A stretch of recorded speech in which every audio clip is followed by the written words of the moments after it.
Enfocarte en encontrar lo que la vida te tiene como regalo, lo que la fuente, Dios, la energía, el universo desea de ti. Co-crea tu destino y se manifestarán en tu vida los deseos reales de tu corazón.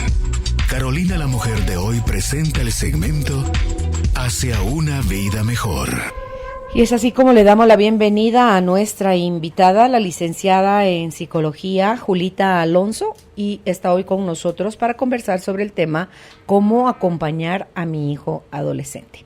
Julita, buenas tardes, bienvenida a la radio. Mil gracias por la bienvenida.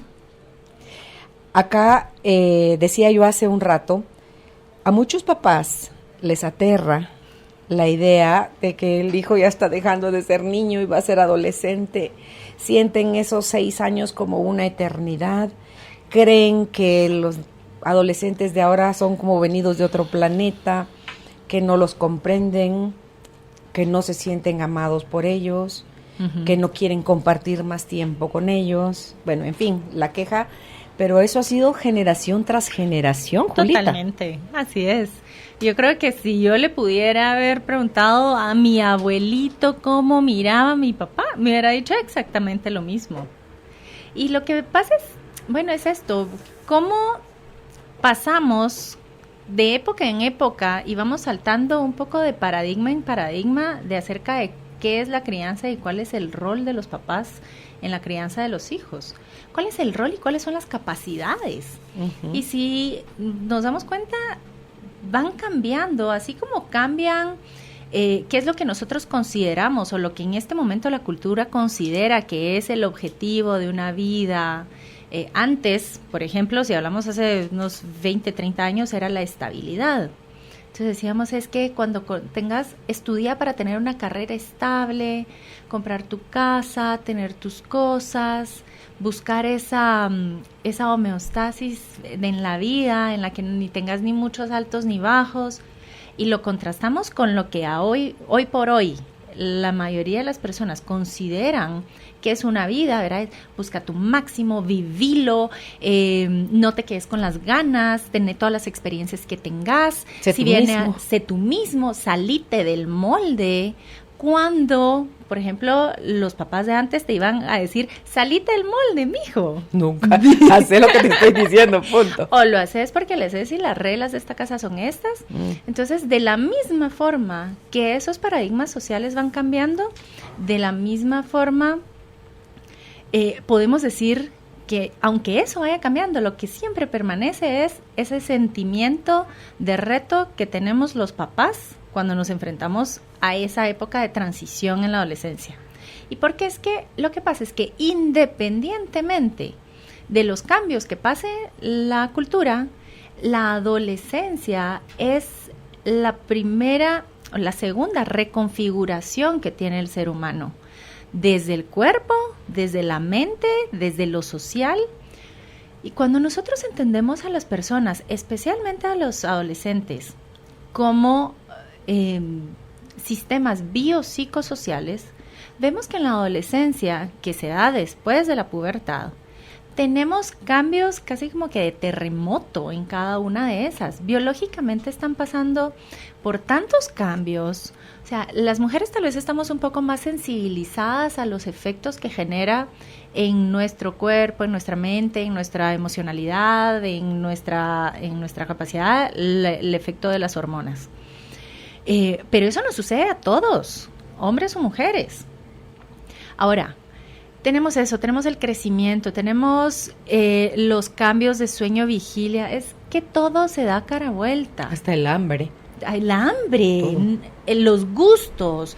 Yo, por ejemplo, puedo ver adolescentes que me hablan acerca de del antojo que les dieron y yo digo, para mí se habría sido imposible comerme eso, tienen las combinaciones más feas, ¿verdad? Pan con papalinas y mayonesa, con aguacate, ¿verdad? Y yo digo, puercas, ¿a qué hora uno se come eso? Y después les apuesto que no se lo volverían a comer nunca más. Pero durante la adolescencia es tal el cambio que todo eso se reconfigura. Y les digo, de verdad, es como la primera demolición que tiene el ser humano para volver a reconstruirse.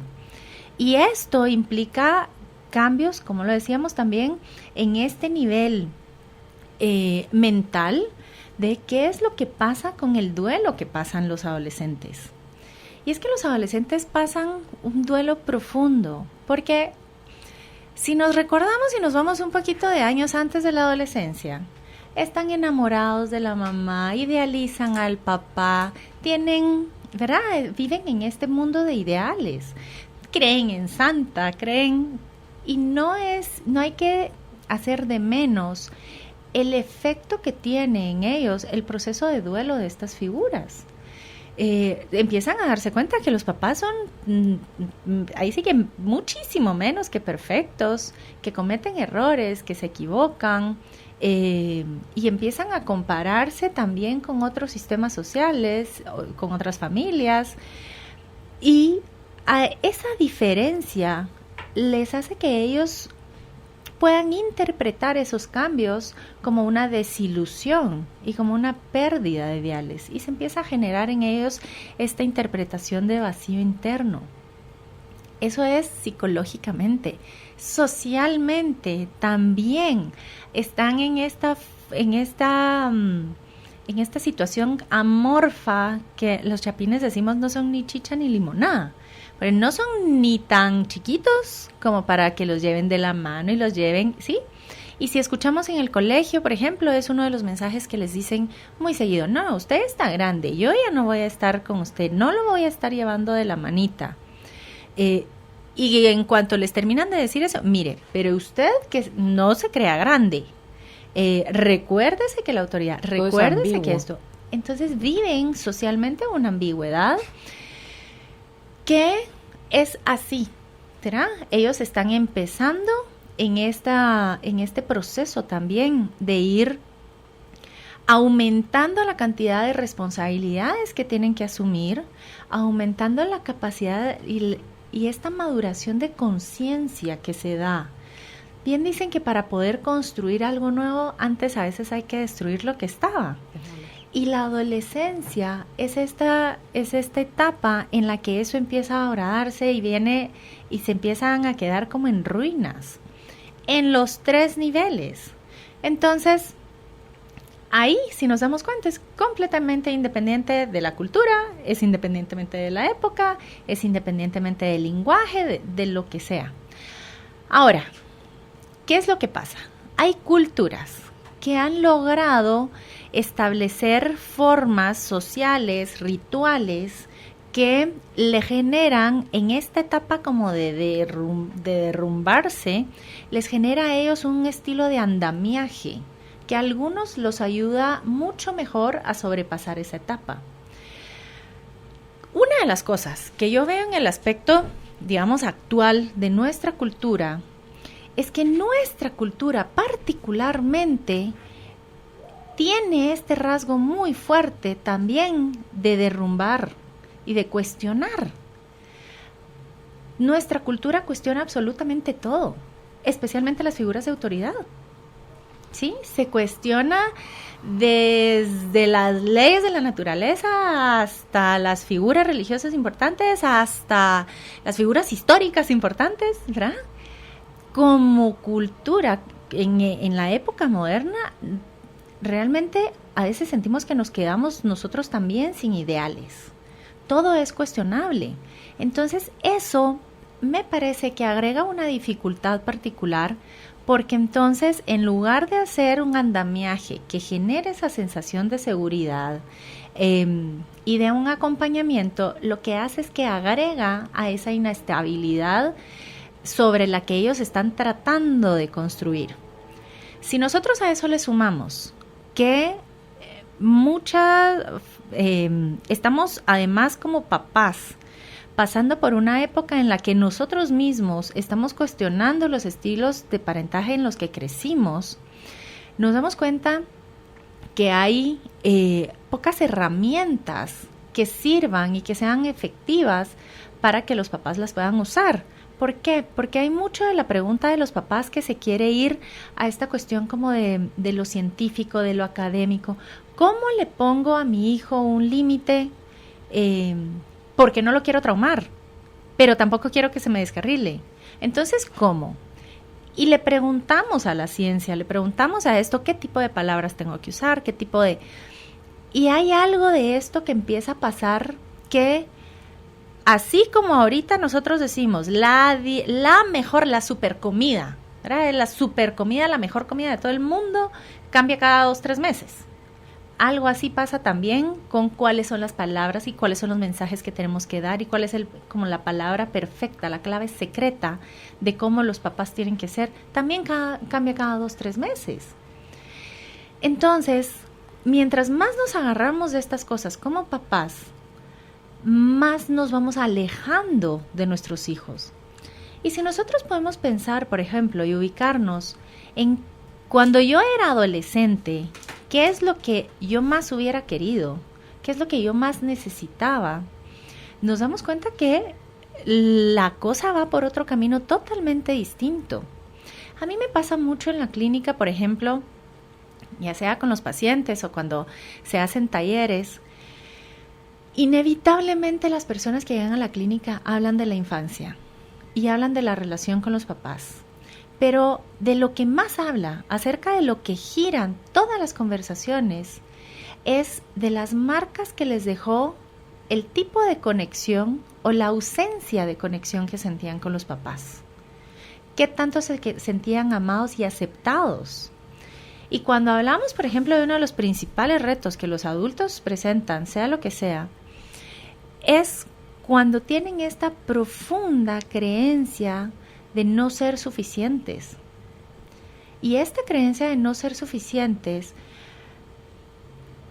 la podemos traducir a otras frases, de decir no me lo merezco, no me lo he ganado, me falta, no lo tengo porque he cometido algún error, ya fallé y me fui por otro lado. Pero todo eso ahí, pues me parece un punto vital. Si yo siento que no me lo merezco, que no valgo, no me lo inventé solito. Así es. Viene originado de no, así no lo hagas, no, eso no me gusta, no, o sea, voy constantemente, día tras día, anulándole al niño su opinión, su gusto, su todo, porque lo quiero moldear. Como tenemos una idea fija de querer hacer a los hijos personas de bien, Ajá. como que fuesen personas de mal y hay que transformarlos a personas de bien. Entonces, diciendo, Dios mío, yo no sé cómo no nos volvemos locos, de verdad, Julita, por los mecanismos de defensa, estoy aprendiendo ahora, pero bueno, ¿cómo es posible que querramos forzar a alguien solo porque no nos gusta, porque nosotros como papás no nos adaptamos, o sea, no somos moldeables, somos más bien rígidos y queremos a fuerzas cambiar al hijo o a la hija porque no nos gusta ni su vocabulario, ni su ropa, ni su pelo, ni su música, ni su nada, porque escucha, esto era música. Ajá. Vístete, métete la camisa, córtate el pelo.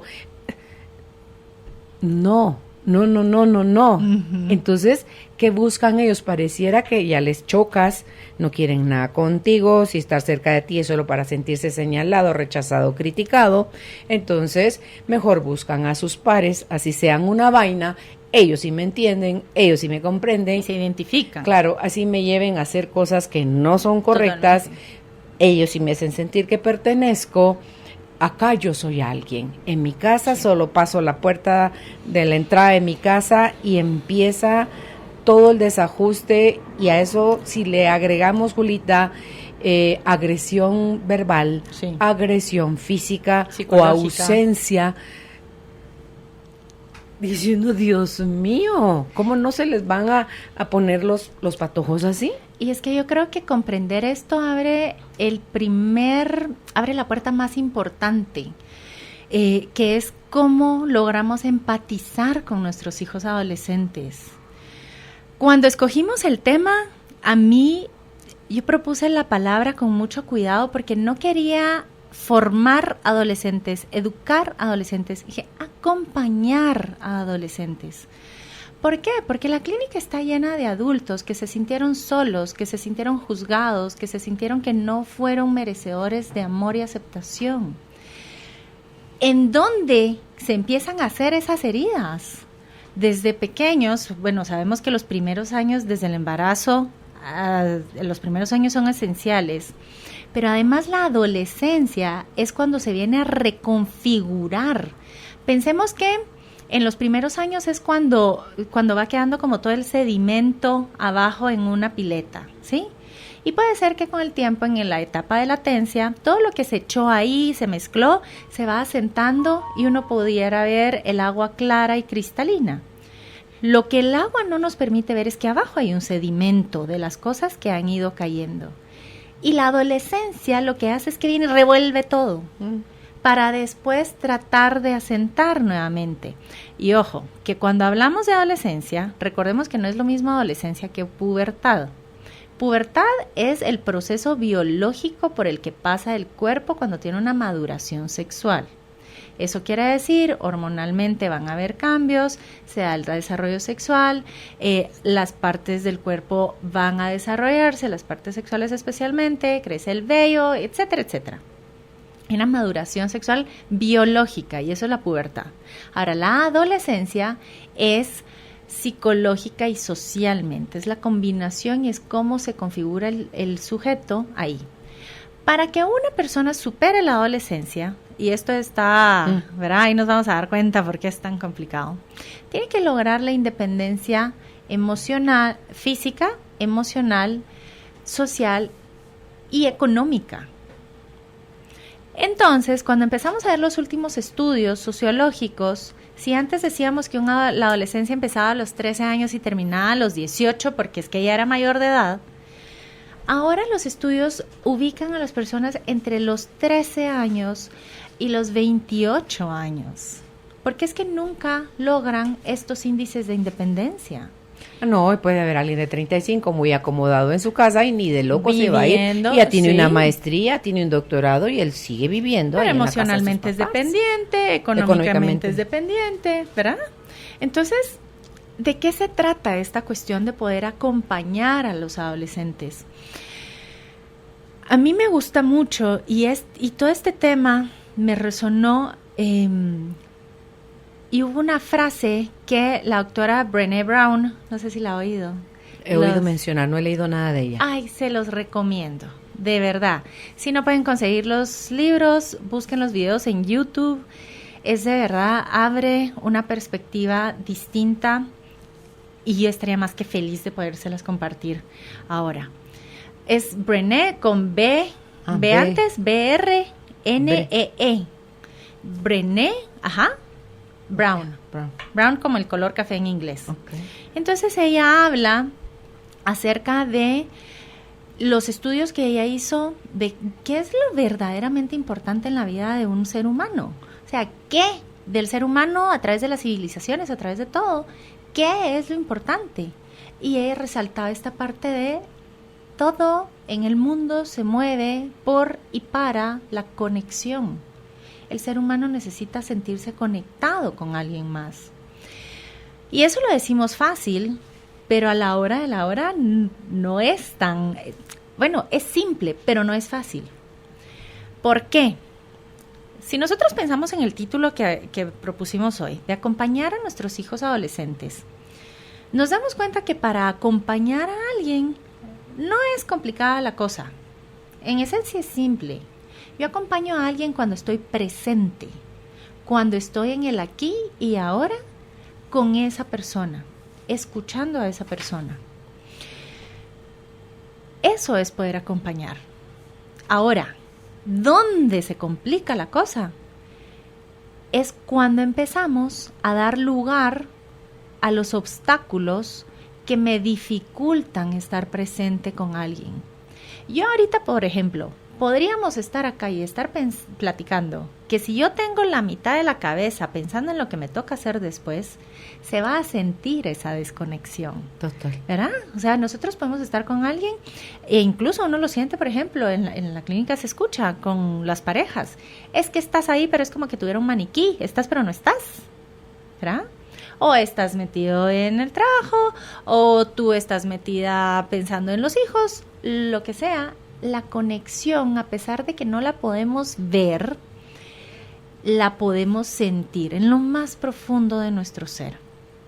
Entonces, ¿cuáles son aquellas cosas que nos obstaculizan estar presentes con nuestros hijos, con los adolescentes? Y si empezamos un poquito desde fuera, vamos a empezar desde fuera y nos vamos a ir moviendo hacia adentro. Okay. Cuando empezamos desde fuera, vemos que una de las cosas que más nos lo obstaculiza es precisamente todos estos prejuicios y mitos que nos dice la sociedad que tiene que ser la experiencia de la adolescencia. Ay, no, ya empezó la adolescencia y casi que lo persignan a uno y dicen que te vaya bien, ¿verdad? Vamos, tú puedes. Y nos anticipan que va a ser una etapa terrible, dolorosa, complicadísima. Y ya eso nos mete en un estilo de pensamiento anticipando esas dificultades. Yo les comparto que, por ejemplo, yo de adolescente fui un poquito tremenda.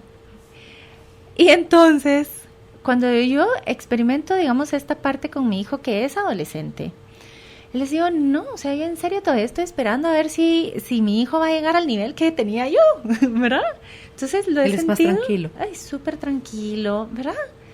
Pero, a ver, ¿qué pasa? También me permití reconocer cuál va a ser la adolescencia en él y cuáles son los retos que él va a tener, sin encajonarme a que la adolescencia tiene que ser un pleito y tiene que ser algo terrible. Trae retos, sí. Trae dificultades, por supuesto. No hay ninguna obra en construcción que se vea limpia y pristina todo el tiempo. Hay cosas que están medio salidas, hay cosas que hay que ir emparejando y hay que ir puliendo y hay que ir trabajando. Pero eso es parte del camino, eso es parte de la creación y la creatividad que se puede poner en juego en la construcción de estos nuevos seres individuales. Yo no sé, Julita, si que exista una brecha generacional más grande hace que eso se les ponga como cuesta arriba. Pasa algo en el ser humano. Ajá. Cuando uno es adolescente se siente incomprendido, se siente limitado, o sea, uno quiere volar. Sí. O sea, si ya se dio cuenta uno que tiene alas y quiere volar, las quiere usar. Entonces, no, los papás no dejan que uno a esa edad emprenda su vuelo. Entonces, ¿qué pasa?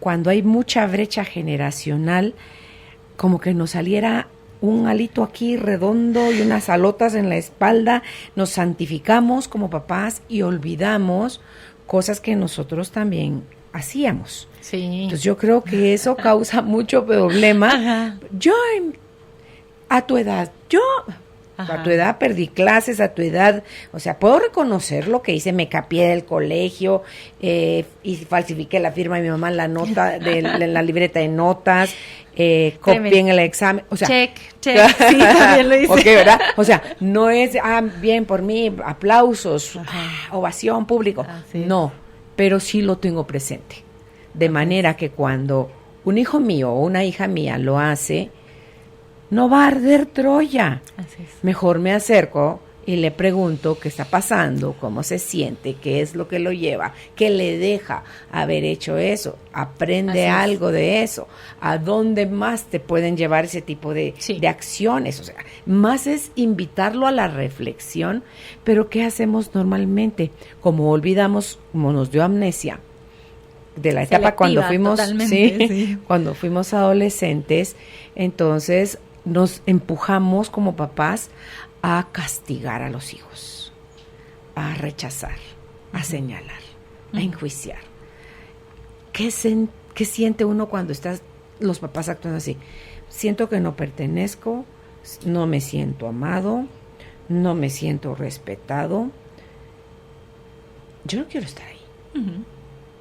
Entonces, ¿cuántos papás están viviendo una relación como esa que yo acabo de describir con sus hijos?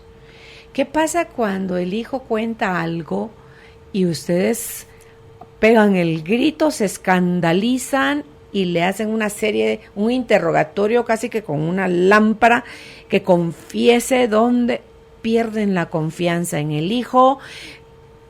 Ay, digo yo, Dios mío, no puede ser que ellos no se den cuenta que están haciendo como papás todo lo que se necesita para que el hijo se cierre dentro, como el caracol, dentro de una concha y no quiera sacar absolutamente nada. No conversan con los hijos, interrogan a los hijos. Así es. Y eso es precisamente, si se da cuenta uno, ese es tal vez uno de los obstáculos más grandes. Es desde dónde estoy yo observando esta etapa de mi hijo adolescente. Todas las personas a nosotros nos funcionan como espejos. Y además son unos espejos bien particulares, porque ojalá fueran espejos de nuestro lado bonito. También los hay. También los hay, pero digamos que estos no son como las selfies que si a uno no le gustó la borra y se toma otra, ¿verdad? Porque uno no puede cambiar a la otra persona. Las otras personas nos sirven como esos espejos, cabal de esos lados bonitos, pero también de nuestros lados de sombra. Entonces, a mí me preguntan mucho, mire, pero ¿y entonces qué hago yo? Si es que yo estoy viendo y a mí me preocupa que mi hijo vaya en este camino y a mí me preocupa que le vaya a pasar algo, me preocupa que no entienda, me preocupa que no aprenda, me preocupa que no tome conciencia, que no sepa lo que está haciendo. Leo, lo que está viendo antes de poder lograr ver a su hijo es su propia preocupación. En lugar de permitirse desde la curiosidad observar por dónde y qué es lo que está pasando con su hijo, que hay algunas dificultades y algunos retos, por supuesto que los hay, porque como lo hablábamos, es parte de esta etapa de construcción. Pero si en lugar de yo poder ver, visualizar, entender esta etapa con esos retos particulares, yo los empiezo a ver a través de los filtros de mi preocupación, de mis propios juicios, de mis miedos, de mis errores. Es que de ahí viene mi preocupación. Mi preocupación viene de cuáles fueron aquellas expectativas que yo, como persona, que ahora soy papá de este adolescente, pero de que yo no cumplí. ¿Y cuáles fueron mis consecuencias para eso? Es que siempre creí que por no haber sido el excelentísimo estudiante, por eso nunca tuve ese trabajo que siempre quise y por eso me siento en una vida limitada, mediocre, etcétera, ¿sí? Esa construcción que el papá está viviendo se vuelve un velo que nos trastoca, que nos cambia, y no nos permite ver realmente qué está pasando con nuestro hijo. Entonces nosotros empezamos a hablarle a nuestro hijo casi como que si empezamos a hablarle a nuestro hijo cuando realmente le estamos hablando a las preocupaciones. A ver, quiero explicar un poquito más esto. La comunicación que nosotros tenemos con nuestro hijo, en lugar de poder ser algo que nos vincule con él porque queremos hablar con él, está tan enfocada desde el temor a nuestras preocupaciones que nos quedamos trabados hablándole a las preocupaciones e imponiéndole a nuestro hijo esas preocupaciones y esa carga emocional que nosotros estamos sintiendo. Si se da cuenta, cuando hablamos, o cuando los papás hablan, dicen, es que me enoja que haga esto, me preocupa, me da temor, y lo que escuchamos es todo este trasfondo emocional, estas emociones a flor de piel que empiezan a tener los papás, que nos lleva a otro punto que es importante, es decir, ¿qué tanto sé yo acerca de mis emociones, acerca de mis creencias? ¿Qué tanto me puedo identificar yo en eso que estoy viendo para saber la diferencia, para saber diferenciar qué de eso es mío y qué de eso es de mi hijo? Porque cuando hablamos acerca de esto, y lo vamos a ver después, cuando yo le hago creer a mi hijo que él es responsable de que yo me esté preocupando y de que yo tenga miedo, y esto puede empezar a chocar un poquito porque es muy común que todos sintamos que mi enojo, que mi preocupación, que mi temor es culpa de alguien más, necesitamos, y es valioso ahorita, que comprendamos que las emociones no son como la ropa. Yo no me puedo quitar la chaqueta que tengo puesta y pasársela a usted. Y usted no puede cargar mi chaqueta. Las emociones, yo no me puedo sacar mi emoción y dársela a usted. Si yo estoy sintiendo una emoción, la otra persona no me la está dando a mí, no me la está haciendo a mí. Esa emoción es mía. Estoy viendo algo en ella que me enciende y me Exacto. activa mi propia emoción. Pero no me la está haciendo la otra persona. Ujú. La otra persona no me puede hacer sentir a mí nada, no tiene ese poder. Ojalá y lo tuviéramos. A menos que yo se lo entregue. Exacto. Mm. Si yo le entrego el poder, ¿y cómo entregamos ese poder? Esa es una pregunta importante. Yo entrego ese poder cuando me la creo que efectivamente el origen de mi emoción está fuera. Pero eso es una fantasía. Yo entrego mi poder a través de la fantasía. Y por eso es que realmente es tan fácil cuando se toma conciencia de eso, porque todo el conflicto que estaba se esfuma, porque está fundamentado en una fantasía. Entonces, cuando nosotros estamos viendo hacia nuestros hijos, nosotros podemos, si los estamos viendo a través del temor, a través de la preocupación, a través del miedo, les vamos a empezar a querer echar a ellos una carga emocional que lo que pasa es que se vuelven bloques con los que ellos van a construir los muros con los que ni de locos nos dejan entrar. Es que ahí hay mucha tela que cortar, Julita. Ay, sí, este porque, es un tema. Sí, entregarles eso a los hijos equivale entre líneas a hazme feliz. Totalmente. Si tú no haces todo lo que yo te estoy pidiendo es porque no me quieres. Entonces yo sufro, pero es por lo que tú estás haciendo. Así es. O sea, no estás siendo una extensión mía, en otras palabras. No Si un estás hijo- funcionando bien como la extensión. que yo quiero que seas. Yo quiero que tú te Exacto. conviertas en esto. Desde que estabas en mi vientre, creamos con tu papá o yo solita o él solito, creamos en el famoso proyecto Sentido, Sí. en nuestra mente una imagen de ti, qué carita ibas a tener, qué gustos ibas a tener, qué ibas a estudiar y te casabas con alguien con una buena el buen situación, futuro y tenías- la buena vida. o sea, Sí. todo eso hasta sin querer, sin darnos cuenta, Sí. lo Y con la mejor de hacemos. las intenciones. Sí, lo hacemos. Entonces, los hijos se dedican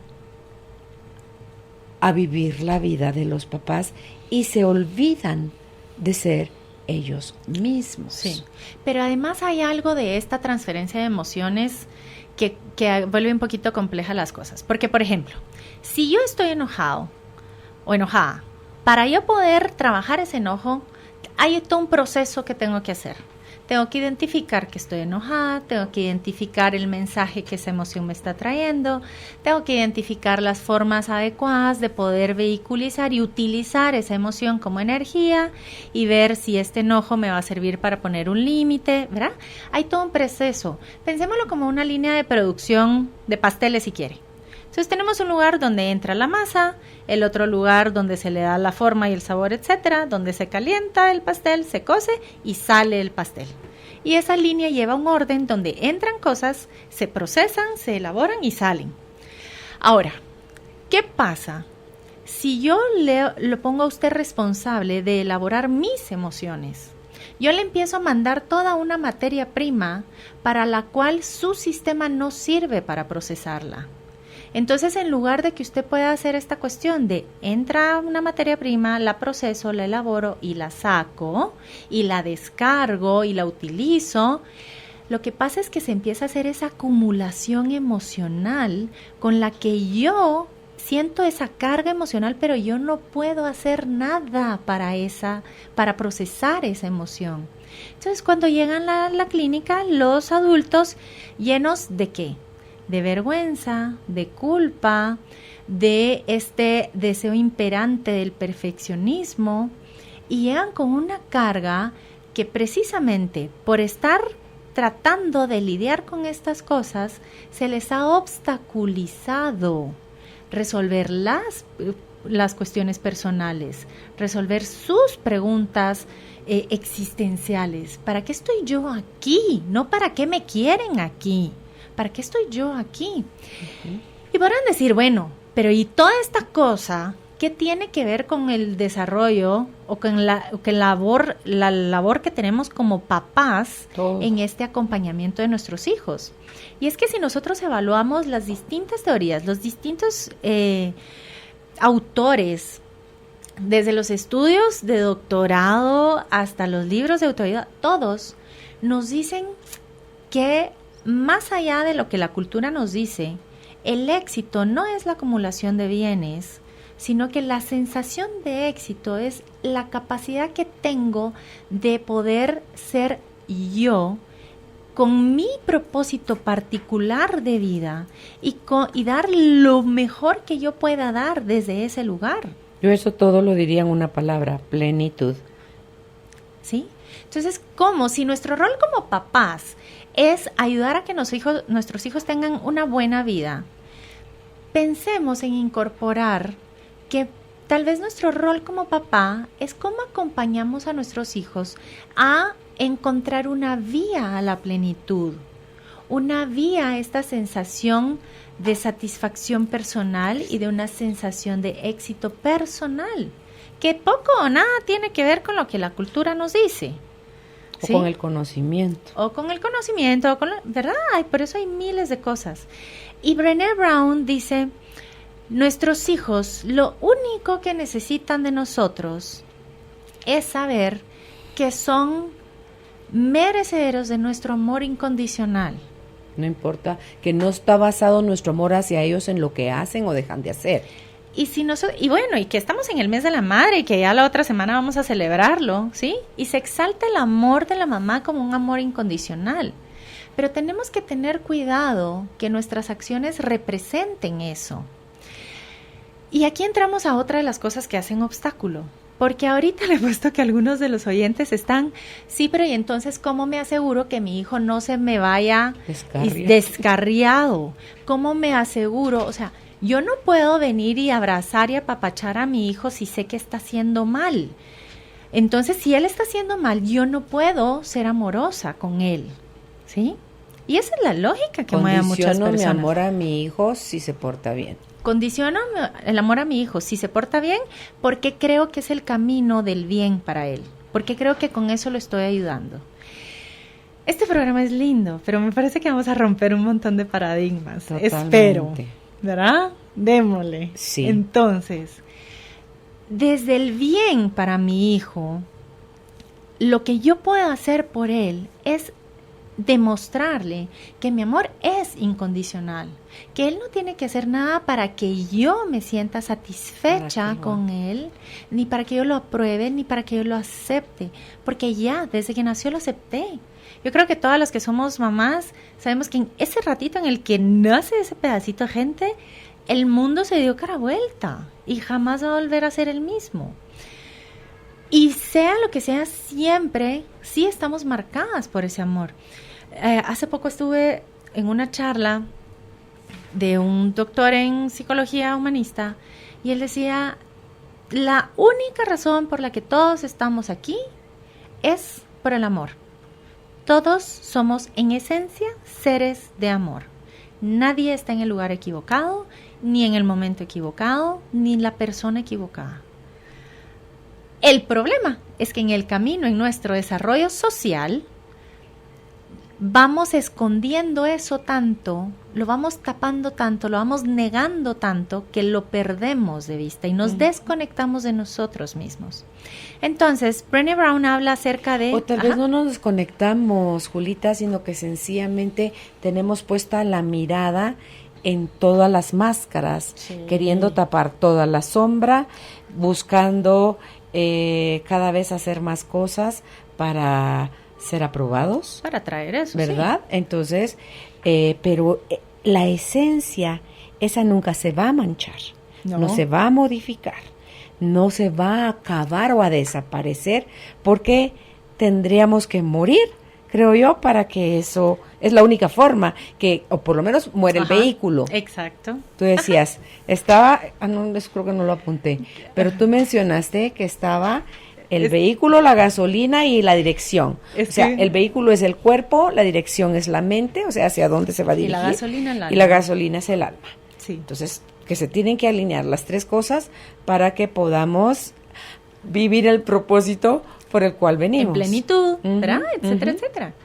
Entonces, la invitación a los papás que están escuchando esto es que se tomen un momento, inhalen y exhalen, ¿sí?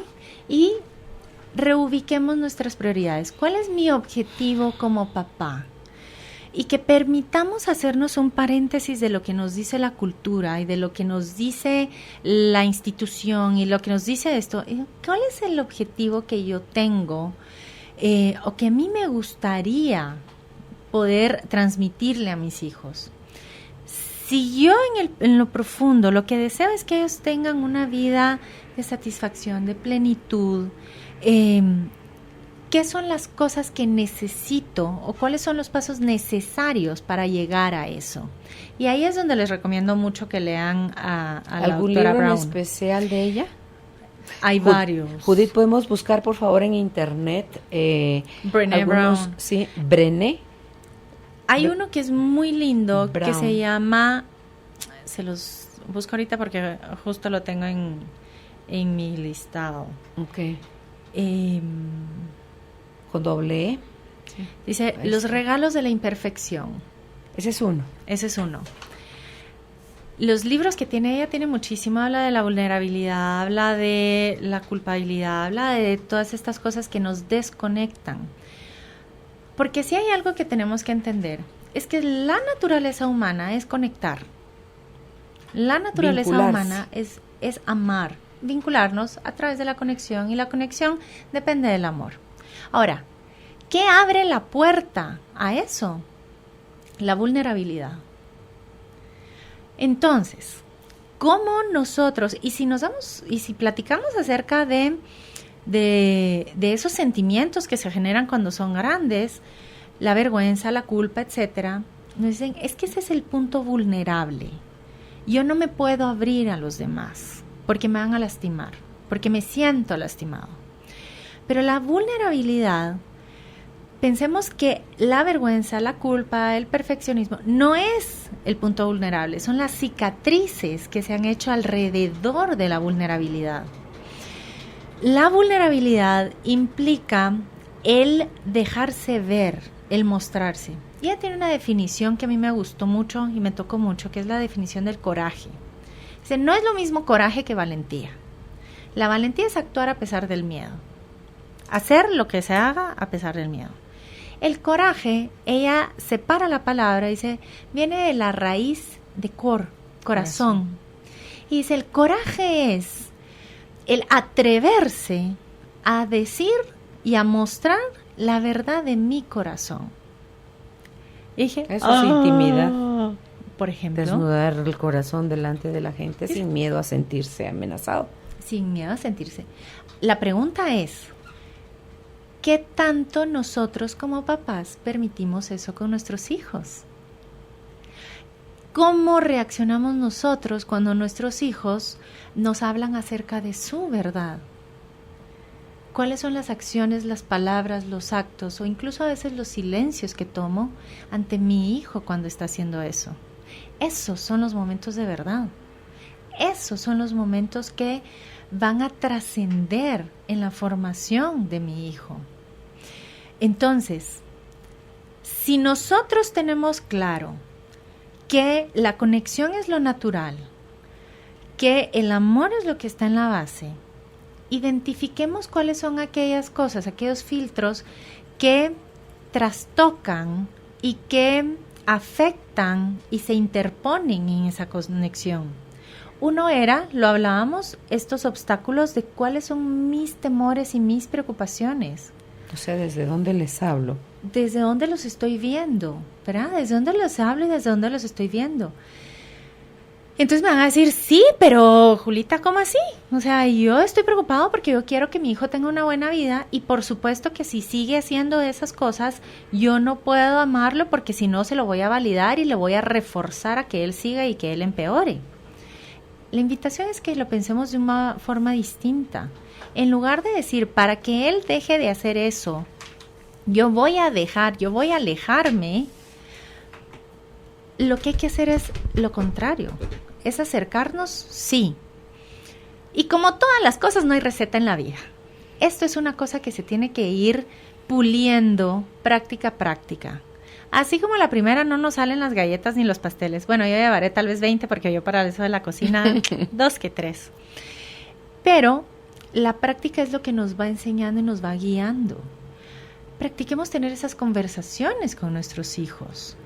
¿Qué tanto y en qué momentos yo me puedo acercar? Y cuando hay algo que estoy escuchando de mi hijo que pensemos que me resuena mal, algo así como cuando uno va al dentista y le tocan mal y que uno tiembla entero, ¿sí? Yo tengo la capacidad de identificar que quien está resonando con eso soy yo. No es mi hijo, soy yo. ¿Con qué está conectando en mí? ¿Con qué de mi historia está conectando? ¿Con qué de mi preocupación está conectando? Y si nosotros logramos hacer este cambio de perspectiva, nos vamos a dar cuenta que nuestros hijos adolescentes no por algo dicen que son nuestros maestros de vida. Si nosotros no prestamos atención y en lugar de escuchar nos enfocamos en observar en ellos, pasa mucho que dicen es que está haciendo aquello, precisamente aquello a lo que yo tanto temía. Con él está pasando eso que yo tanto evité. Y nos vamos guiados entonces por estas cuestiones inconscientes que sin querer, pero ahora entendemos por qué. O sea, ¿por qué esto que yo tenía tan inconsciente? ¿Por qué esto que yo lo detestaba tanto que ni siquiera lo hablaba y no se lo había dicho nunca a nadie? ¿Cómo es posible que ahora eso precisamente sea lo que está pasando?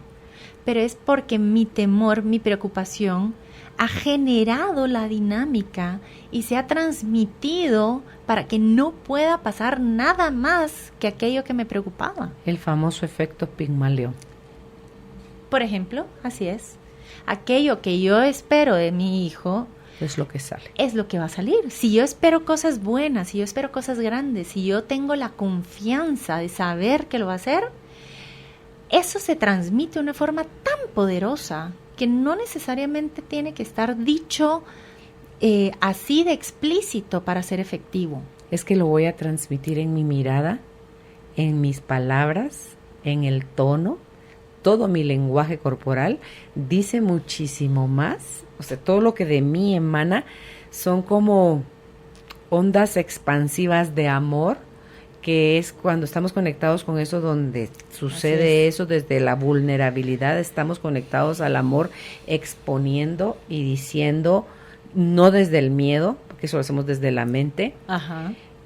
Cuando vamos desde la mente conectados con el miedo, hay una implosión, o sea, nos retraemos, nos enconchamos, sí, porque necesitamos defendernos, sí, protegernos. Sí. Y eso los hijos lo perciben. Entonces, muy lindo será nuestro discurso, pero si no es congruente con lo que nos ven hacer o con lo que nosotros hacemos para y con nosotros mismos, pues yo creo, Julita, que un regalo grande que podemos darle a nuestros hijos, si tenemos al lado a nuestra pareja, es ser una buena pareja, sí, amarnos, porque eso ellos lo están absorbiendo totalmente, y si somos papás solteros, pues ser felices en lo individual, amarnos, porque ellos van a aprender de cómo nos relacionamos nosotros con nosotros mismos, tiene que ver con cómo nosotros nos relacionamos con ellos. Sí. Porque es solo un reflejo, o sea, es una extensión de mi amor propio hacia cómo yo puedo amar a otros y al mismo tiempo cómo yo valido a otros para que me amen. Sí. ¿Verdad? Entonces, el tema por demás es súper interesante que estamos conversando hoy con nuestra invitada, la licenciada Julita Alonso, cómo acompañar a mi hijo adolescente. Dudas, comentarios, por favor, bienvenidos. Es en mensaje de texto desde su celular al 5025 y si nos escribe a través de Facebook, por favor, búsquenos como Carolina, la mujer de hoy. Ya volvemos. Envía tus consultas y comentarios en un mensaje de texto al 5025. Ya de vuelta con nuestra invitada, Julita Alonso, cómo acompañar a mi hijo adolescente. Hablábamos ahorita con Julita fuera de micrófono sobre la versión contraria. Ajá. Cuando se les da confianza a los hijos, libertad, no hay dame el aliento, fumaste, Ajá. tomaste, ¿qué tomaste? ¿Cuántos te tomaste? ¿Con quién andabas? ¿Es cierto que estás ahí? Llaman inmediatamente para ver si el hijo está donde dice que fue. Ay, Dios mío, yo me hubiese muerto con una hija mujer y 4 hijos varones si hubiese vivido ese Tratando estilo. de mantener Sí, eso. ay, Dios me guarde. Peor que pulpo. Sí, no. Yo si iban a una fiesta, yo roncaba sabroso. Hasta el día siguiente les podía preguntar cómo les había ido. O sea, yo no estaba pensando ni que me estaban engañando, ni que estaban haciendo cosas malas, ni que iban a parar. No, yo nunca pensé nada de eso, Julita. Y es más, si uno les enseña a ser responsables, para mí eso es parte de la libertad. Ajá. No existe tal cosa llamada libertad si no se es responsable. Donde yo les decía a mi hija, le decía, mijita, cuando estés tentada de hacer algo, solo pregúntate, ¿esto que quiero hacer, lo podría hacer delante de mi mamá? Si tu respuesta es sí, dale. Yo no te puedo tener a ti en una urna, ni me interesa tampoco tenerte en una urna. Te puedo decir que quiero lo mejor para ti, pero la que va a decidir, la que va a elegir eres tú. Es tu vida de la que estamos hablando, no de la mía. Así que aplícate, porque te toca. O sea, te toca vivir. Sí, pues sí, es tu vida. Yo a la mía ya la estoy viviendo. Te toca a ti vivir tu vida. ¿Cómo la proyectas? ¿Qué quieres para más adelante? ¿Te ves concluyendo una carrera universitaria, siendo una profesional exitosa, casada, bien casada? ¿Cómo te ves? ¿Qué quieres para ti? Yo te puedo decir que suena lindo, pero no me compres mis ideas. Vive tu sueño, porque a eso veniste. Y es más, le decía, mira, jugar trastecitos, muñecas, todo eso es bonito. Yo lo jugué. Pero también juegas a ser ingeniero, a ser doctor, a ser arquitecto, a que vuelas un avión, lo que tú quieras. El hecho que seas mujer no te limita solo a un tipo de profesión. Sueña, mijita, y sueña alto y ve tras tus sueños. Así es. Y era lo que hablábamos un poco. ¿Qué pasa entonces cuando tal vez el rol que nosotros tenemos como papás o escuchamos, por ejemplo, a otros papás que están como encima, queriendo controlar todo o desconfiando? Y lo que pasa es que hablábamos, no hay receta. Hay algunos que se van a ir encima, digamos que no van a dejar este lugar, este espacio, porque si hay algo que pasa con la conexión es que hay que comprender que es una conexión emocional, pero no es una conexión, no es lo mismo que control, no es para nada lo mismo. Te tengo con grillete, entonces te tengo... El control, si yo estoy preocupada porque yo no sé 100% qué es lo que está pasando, yo no, y es que yo soy una mamá que está cerca de sus hijos porque yo sé dónde están todo el tiempo, yo sé con quién están, yo reviso no sé qué. No, eso no es conexión, eso es control. Tenemos que diferenciar, ¿sí? Entonces, cuando yo estoy en esta cuestión excesiva encima de los niños, tenemos que entender que el mensaje central que estoy enviando es: yo tengo que hacerlo por ti. Y la conclusión lógica de esto es: yo tengo que hacerlo por ti porque tú no puedes. Y de ahí, por ejemplo, si yo tengo que estar controlando que mi hijo no vaya a meterse en problemas, es porque mi mensaje inconsciente, el que yo le estoy transmitiendo, el que le estoy mandando es: no creo que tú seas capaz por ti mismo de tomar un buen camino. Y ahí lo hago débil. Por supuesto. Lo hace débil y al mismo tiempo lo genera unas barandas. Porque recordemos que nuestro lenguaje construye. Y ojo, que cuando nosotros estamos hablando, el no cuenta, ¿sí? Entonces, si yo le digo, no vaya, ni se te ocurra estar tomando y no vayas a fumar, yo ya le marqué un camino de lenguaje que lo único que va a estar pensando es: no fumar, no beber, ¿sí? Pero como el no cuenta, a lo único que lo estoy mandando es a beber y a fumar, ¿sí?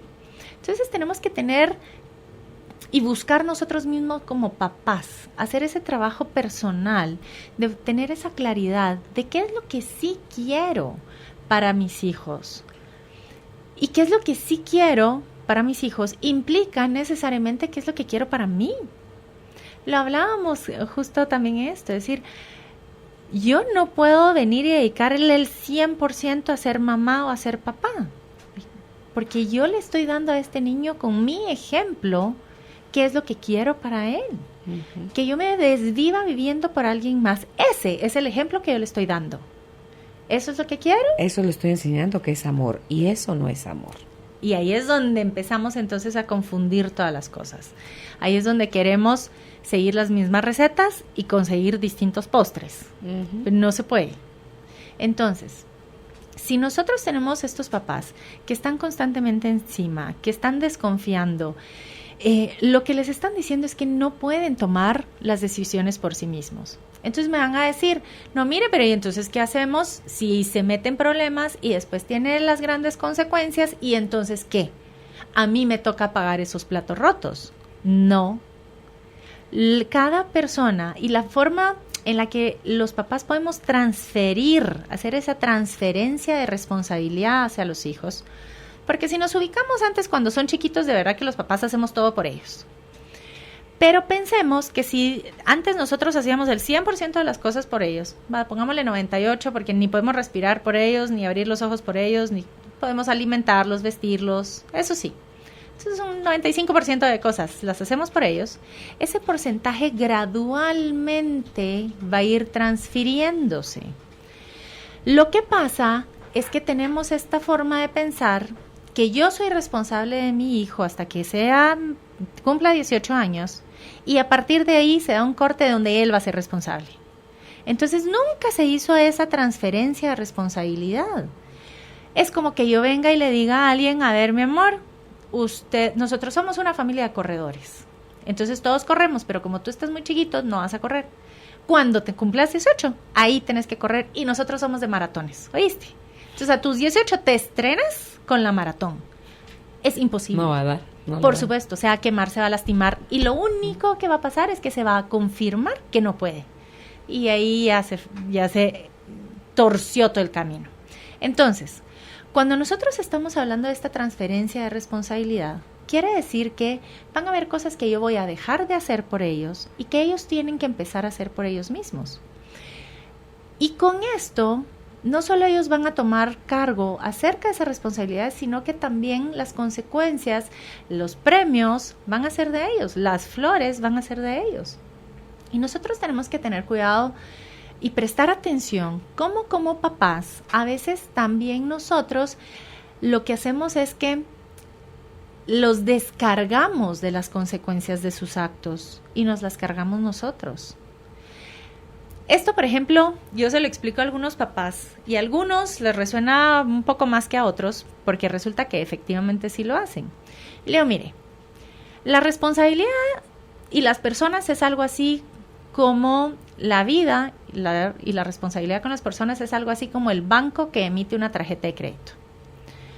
La vida es el banco y las personas, que somos todos nosotros, a veces nos emiten una tarjeta de crédito que nos permite hacer cosas, nos permite comprar cosas, nos permite ir a lugares, pero cada cosa que yo elijo hacer con esa tarjeta, a mí me está cargando algo.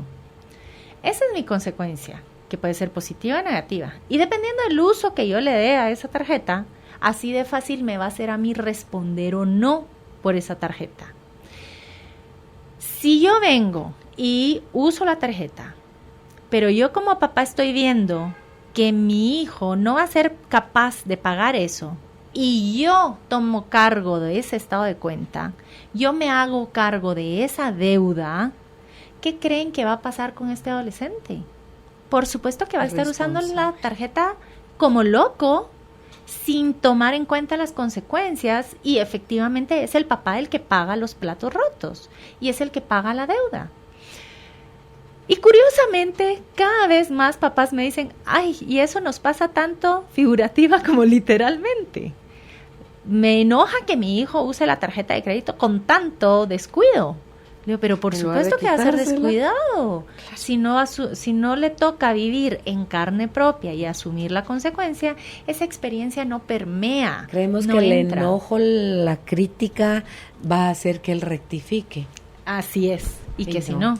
Y lo que pasa es que ahí la responsabilidad entra a través del cuerpo, entra a través de la experiencia, de la carne. Como papás, y culturalmente se nos dice, nosotros como papás tenemos que hacer de todo para que nuestros hijos no pasen las penas que nosotros pasamos. Tenemos que hacer lo que esté en nuestro poder y más allá para evitarle a nuestros hijos el sufrimiento y el dolor. Sin darnos cuenta, primero que no se puede, y segundo, que si nosotros de verdad nos esforzamos a eso, estamos poniendo las condiciones para que el desarrollo de nuestros hijos sea un desarrollo atrofiado y no logren desarrollar partes esenciales que son los que los van a ayudar a pasar de la adolescencia a la adultez. Y por eso es que cada vez paramos con adolescentes muchísimo más grandes. Entonces, la forma en la que yo tengo es de poco en poco empezar a hacer esa transferencia de responsabilidad y acompañar a mi hijo mientras él asume la responsabilidad y las consecuencias de las cosas que hace y deja de hacer. Cuando él empiece a tener consecuencias positivas acerca de sus actos, nosotros vamos a ser la primera porra que se lo diga y se lo reconozca. Porque cuidado, porque también a veces hay papás por supuesto que sacó buenas notas y bueno, si yo siempre fui una mamá dedicada que estuve ahí, vieras las desveladas que me pegaba con él. Y me atribuye un mérito que no es mío, ese mérito es de él, que lo pueda celebrar, que lo pueda disfrutar él, porque es de él. Si yo se lo quito, es la misma cosa, solo que al opuesto de estarle quitando sus consecuencias. Y por el lado contrario, si él cometió algo y tiene una consecuencia que le va a doler, que le va a costar, le va a traer malestar y dificultades, yo puedo estar a la par de él y acompañarlo mientras él resuelve y pasa esa consecuencia. La primera vez que a mí me caló esto fue cuando me di cuenta que inevitablemente, y yo hiciera lo que quisiera, yo era completamente incompetente o era esta sensación de impotencia para evitar que a mi hijo alguna vez le rompan el corazón. No se puede. No hay nada, y todavía lo digo y todavía me duele aceptarlo, pero es que así es. Hay cosas que ni porque yo me haga micos y pericos, yo le voy a poder evitar a él. ¿Qué es lo que me queda?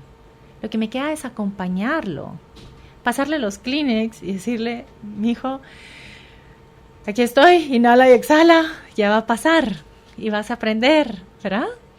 Eso es lo que nos toca hacer con nuestros hijos también, es decir, cómo los acompañamos mientras ellos empiezan y aprenden de la experiencia de las consecuencias negativas. Se fortalecen con las experiencias. Y a veces creemos que ese acompañamiento, Julita, mi hija viene a decir que el novio esto y aquello y lo otro y está partida en llanto. ¿Verdad que es un ingrato? No te merece.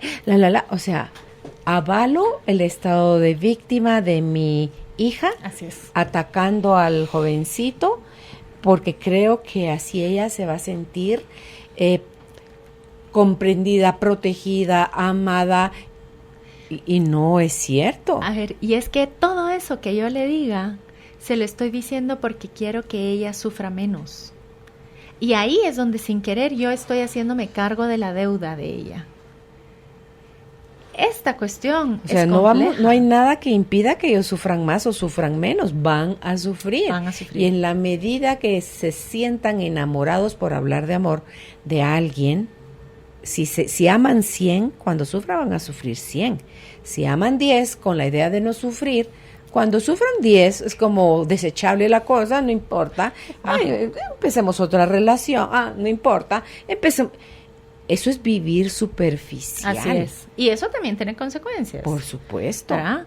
Me hace frío, me hace material, me hace desconectado de mí mismo. Sí, porque es que eso es otra cosa. Y qué bueno que lo comentó. Porque la capacidad que nosotros tenemos de conectar con las otras personas es la muestra, es exactamente igual, es proporcional a la capacidad que tengo de conectar conmigo misma. Si yo conecto conmigo, o mis obstáculos para conectar conmigo, es que siento que no estoy cumpliendo mis exigencias, siento que no estoy dando suficiente, son mis juicios, son mis temores, Eso, exactamente la copia de eso es lo que yo voy a hacer para conectarme con los demás. Total. Por eso es que decimos que en este momento... Y es lo mismo, Julita, de la forma como yo les estoy diciendo a los demás, así es como ustedes me pueden tratar, amar o hacer o quitar, porque yo lo hago conmigo. Por supuesto. Yo lo hago contigo, hazlo tú también conmigo. Así es. De esa misma forma. Y por eso es que hablamos que una posición que puede traer mucha riqueza a nuestras vidas como papás y como personas es permitirnos acompañar a nuestros hijos desde esta curiosidad y enfrentar las dificultades que tengan y los problemas que ellos tengan como una oportunidad, sí, de crecimiento en ellos, pero especialmente de crecimiento mío como persona, más allá de ser la mamá de un adolescente. Esto que está pasando con mi hijo, ¿qué me está enseñando a mí? ¿Qué lección trae para mi vida? Y cómo esto me va a permitir reconocer, por ejemplo, qué forma particular tengo de conectarme yo conmigo misma, qué juicios son los que tengo, qué temores son los que estoy transmitiendo y cómo puedo ir y continuar en el proceso del desarrollo de la vida. Porque esta cuestión del desarrollo es un proceso continuo, la vida es un proceso continuo. Les comentaba que justo vengo de escuchar a Sister Madonna, y ella ahorita me parece que tiene 80 y pico de años, si no es que ya está rondando los 90, y es una monjita triatleta que ha hecho Ironman, y ella lo dice, cada día, cada paso es parte de un proceso. Uh-huh. No hay nada en la vida que uno diga, ya la hice y ya no me queda nada más que hacer. Cuando se llega a ese punto, se llegó a la muerte. Entonces, qué bueno que nos queden pasos por delante, qué bueno que nos queden cosas por resolver por delante, qué bueno que nos quede trabajo por delante. Entendamos esto como la oportunidad de crecer y de vivir, de seguir viviendo. Y los retos que vengan ahí son precisamente estas nuevas cosas que nos pueden mover y movilizar y recordarnos que así como hay retos por delante, hay vida por delante, hay oportunidades por delante. Entonces, si eso va a ser de aquí al resto de nuestra vida, por supuesto que va a ser importante en la adolescencia. Y que así como nosotros queremos demostrarle a nuestros hijos que ellos pueden alcanzar una vida de plenitud, que pueden alcanzar una vida de satisfacción, recordar que no es que se llega a eso tal cual un destino, sino que es la actitud y la forma en la que se vive el día al día. Todas las decisiones suman para acercarnos o para alejarnos. Totalmente. Y le decían, el ser vulnerable, el ser honesto, el ser claro, el ser transparente, lo definen nuestras acciones. Así que si mis acciones del día son honestas, son transparentes, yo puedo vivir con una completa transparencia un día, que si al día siguiente mis acciones cambiaron, yo dejé de ser transparente. Igual, si yo he vivido toda mi vida encapsulada, encerrada, tapada por todas estas capas de prejuicios, de expectativas, etcétera, en la medida en que yo me pueda ir saliendo de eso y mis acciones se alineen más hacia mi verdadero ser, hacia mi verdadero propósito, en esa medida me voy a ir volviendo también más transparente. Exacto. Así que esto, espero nos libere de este mito de decir, es que como así ha sido toda mi vida, como así me criaron, así soy, así me voy a quedar. Es momento de cambiar. Todos, absolutamente todos tenemos la paz, especialmente porque a veces con los hijos decimos, es que tengo 3 años de pelear con él, ya no puedo cambiar. Con los hijos podemos cambiar en el momento en el que lo decidamos. Totalmente. Vamos a hacer nuevamente una pausa. Al regresar vamos a abordar la fase de preguntas y respuestas que ustedes ya han planteado. Nuestra invitada, la licenciada en psicología, Julita Alonso. El tema, cómo acompañar a mi hijo adolescente. Ya volvemos. Escucha nuevamente nuestros programas. Suscríbete a nuestro canal de YouTube, Carolina, la mujer de hoy, Guatemala.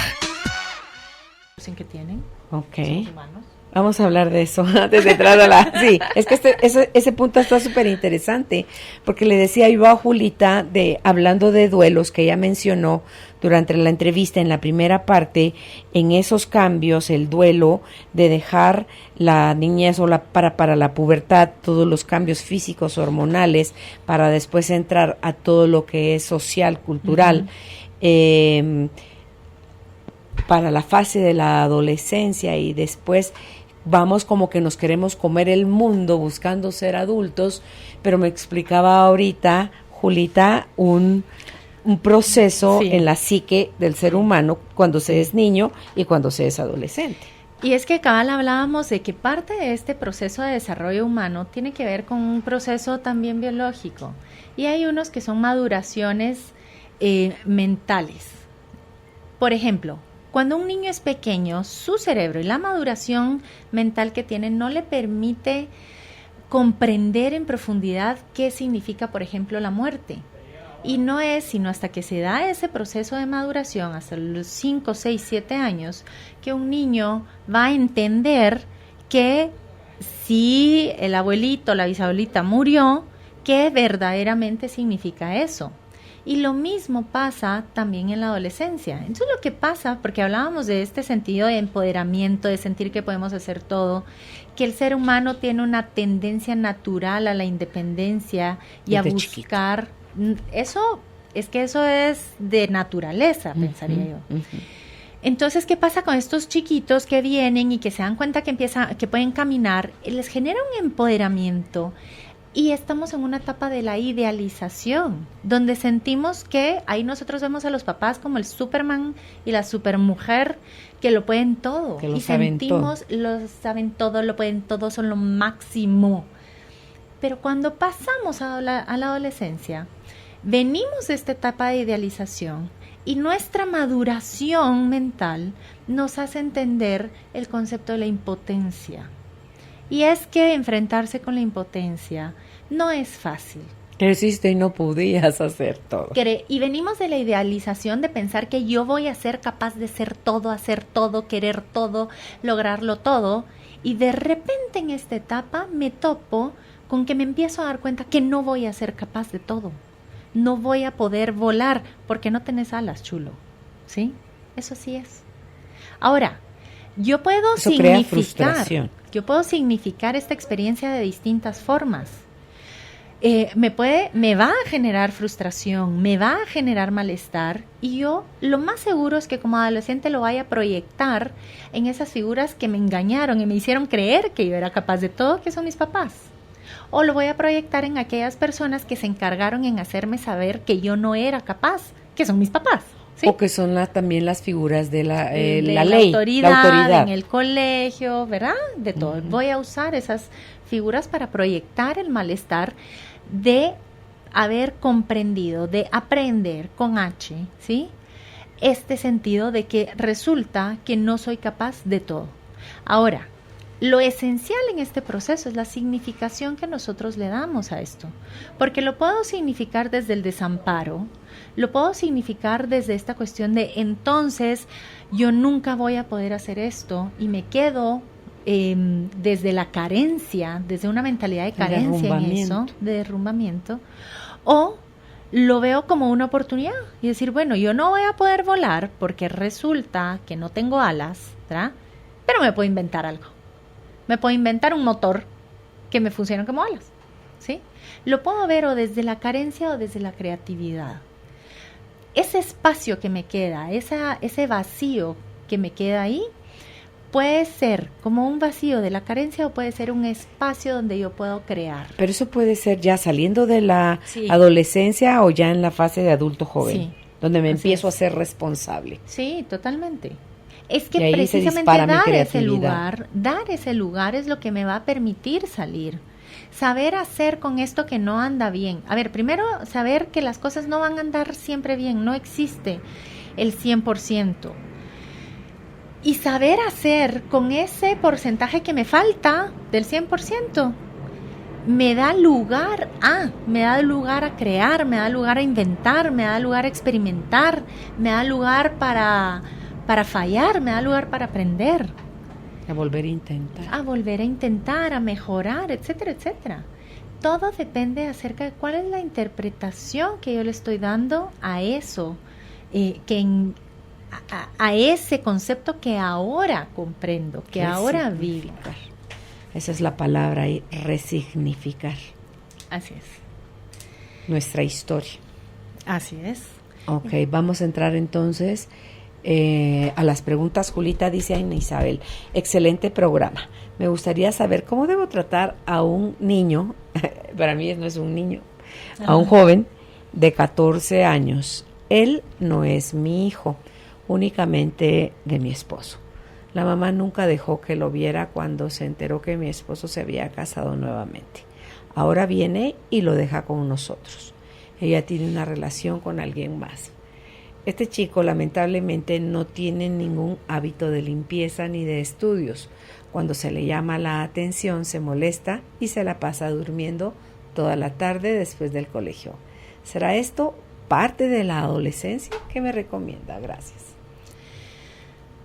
Bueno, una de las cosas que se escucha ahí es que, por lo que entiendo, no han compartido con este jovencito por mucha parte de su vida.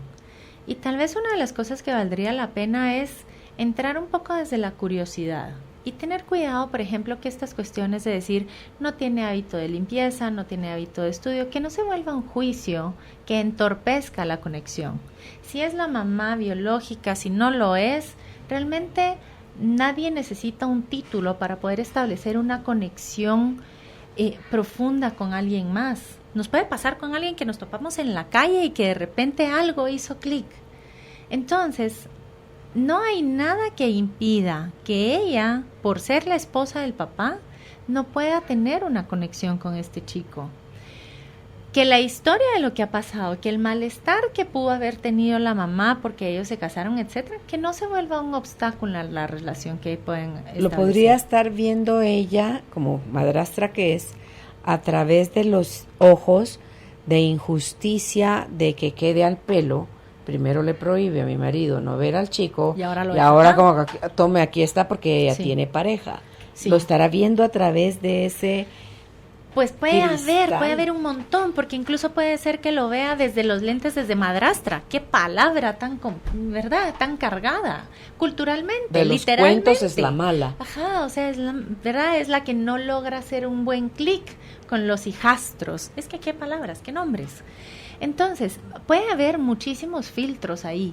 Y digamos que la invitación es precisamente que tome conciencia de cuáles son los filtros que se ponen en juego. Y que a través de la curiosidad busque una conexión con este chico. ¿Qué está pasando? Que le pregunte y que trate de platicar. Lo que hablábamos era importante. La forma en la que yo trato a los demás va a ser sustentada sí o sí en cómo me trato yo conmigo misma. Si yo me permito ser vulnerable conmigo misma, voy a poder serlo con la otra persona. Y entonces esa persona va a poder ser vulnerable conmigo. Si yo me abro a la otra persona, él se va a poder abrir conmigo. Y un poquito es que no le tenga temor. No va a ser de la noche a la mañana. Hay una etapa en que los chicos pasan por no quererse bañar. Pero no sé si eso es en la pubertad, si es en la adolescencia. Sí.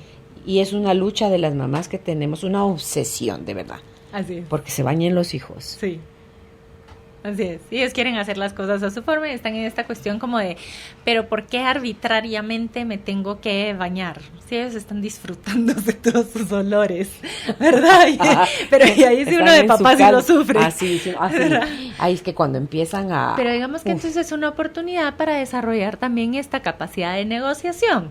Decirle, bueno, yo puedo entender que tú quieres hacer las cosas y saber que tú tienes el poder de decidir qué pasa. Ahora, entiéndenos a nosotros que en esta etapa también hay olores que se ponen en juego y que por favor, ¿verdad? ¿Cómo manejamos, cómo descubrimos esa forma de comunicarnos que nos permita tener esa conexión? Claro. Y que no sea una salida fácil? Porque ¿qué es lo que pasa? Cuando nos vamos del lado del grito, del regaño, es efectivo en el momento, pero luego nos empieza a acumular mucho más problema. Lo que dejamos en la persona es horrible. Por eso, entonces es importante saber, y para encontrar qué tipo de comunicación nos funciona, ser conscientes de que no estamos buscando una cura rápida. No nos vamos a ir por la salida fácil del grito, del regaño, del castigo, de la amenaza. Porque puede ser que eso nos logre que hagan lo que queremos en el momento que queremos, pero lo vamos a pagar después con muchísimo más dificultad. Entonces exploremos desde la curiosidad de qué forma logro yo hablar y conocer qué pasa con este chico y llegar a un acuerdo acerca de qué es lo que va a pasar. Una cosa que ayuda es tener claros cuáles son los límites, los no negociables, ¿verdad? Es decir, bueno, tú puedes elegir si te quieres bañar o no te quieres bañar. Eso sí. Si empezás a oler feo, te bañas sí o sí. No sé cuánto tiempo te tarde. De repente te toca bañarte un par de veces al día, a veces toca. O puedes pasar 1 o 2 días sin bañarte. No sé si más de 2 días sin bañarse, no sé. Pero tener claro cuáles son los no negociables nos permiten darles a ellos un poco de esta transferencia de responsabilidad y que ellos puedan elegir y hacerse responsables de sus consecuencias. Ok, dice Catalina, buenas tardes. Mi hija tiene 13 años. Su padre fue alcohólico. Ella está muy rebelde. Siempre hablo con ella, pero a veces ya no quisiera decirle nada. Tengo mucha confianza con ella y se lo digo siempre que me preocupa. Cuando tenía 11 años nació su hermanito. ¿Será que esto también influye en su actitud? Ayuda, por favor.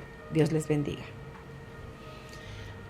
Pues cuesta un poquito porque no tengo muy claro qué es lo que puede estar pasando. No comenta cuál es el problema que puede haber con ella. Es la rebeldía que tiene. Ok. Ahora, es que hay distintos tipos de rebeldía. Claro, ¿qué es rebelde? Ajá, entonces por eso cuando me dijo está muy rebelde, pues no lo vi muy de problema, ¿verdad? Y ¿por qué? Porque es precisamente en la adolescencia. A ver, en la clínica usualmente veo dos tipos de problemática, o aquellos chicos que están rebeldes, o aquellos chicos que están del lado del aburrimiento. Y ¿Con si hay depresión algo complejo, o solo no aburrimiento? necesariamente, no es depresión, es una anestesia emocional. Yo me he dado cuenta que los chicos ahora, yo me acuerdo, yo cuando era chiquita, si yo me aburría, yo tenía que buscar cómo me desaburría. Así es. Hoy los niños llegan, se paran, estoy aburrido. Eso está diciéndole al adulto, haz algo para que yo me quite el aburrimiento. Ajá, así es.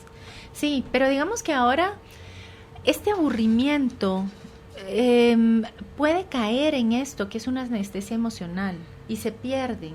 En lugar de rebelarse contra aquello que se sienten oprimidos, frustrados, etcétera, y que les ayuda a ellos como parte del desarrollo a reconocer cuáles son sus límites, a saber que hay algunos límites que no tienen por qué volverse rígidos y encarcelarlos, sino que ellos tienen la capacidad de ir más allá. Y que luego puedan pasar de una rebeldía a desarrollar una capacidad efectiva de negociación, de buscar caminos que sean de bienestar para ambos, etcétera, etcétera. La rebeldía puede ser un cambio, un camino para eso. No necesariamente lo tenemos que ver malo, ni lo tenemos que juzgar, ni le tenemos que tener temor. En todo caso, vale la pena escuchar cuál es la intención de esa rebeldía. Muchas veces lo que dicen es que yo no quiero hacer lo que tú me estás diciendo porque siento que no te importa qué es lo que yo te estoy diciendo. La intención detrás de esa rebeldía es, yo no me siento escuchado. Yo te quiero decir que a mí me gustaría tratar de hacer las cosas distintas. Yo creo que puedo lograr hacer esto de una forma distinta y tú me haces sentir que no sirve y siento la opresión de tu forma de ser. Esa es rebeldía, en esencia, pero no es una rebeldía dañina.